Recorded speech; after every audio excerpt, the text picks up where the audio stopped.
करा ले रे रानी तय गवन करा ले वो गुट मेरी करा ले रे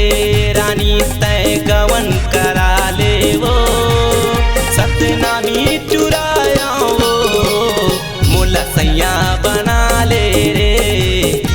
गुसैया बना ले वो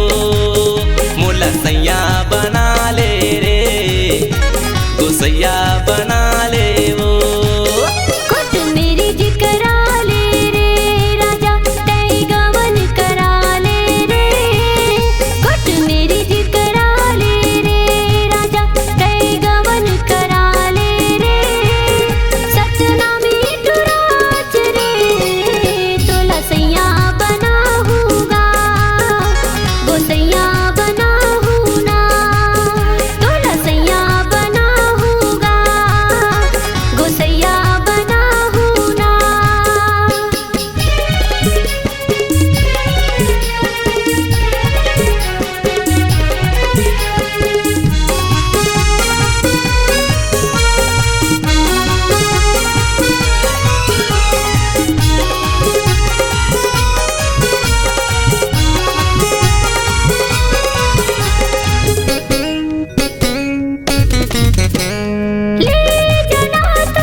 हट गवा जोड़ा ले रे चंदा बनहु तोरे दादा के तमान हट गवा जोड़ा ले रे चंदा बनहु तोरे दादा के तमान लिखित करा ले वो रानी पंचायत बुला ले वो लिखित करा ले रे रानी पंचायत बुला ले वो सतनामी चुराया वो मुला सैया बना ले रे गुसैया बना ले वो मुला सैया बना ले रे गुसैया बना ले वो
जही वो मोला गुसैया बना ले दाई दादा तोर मान जही वो मोला गुसैया बना ले इस टाम लिखा ले रे रानी अटगवा बुला ले वो इस टाम लिखा ले रे रानी अटगवा बुला ले वो सतनामी टुराया रे मुला सैया बना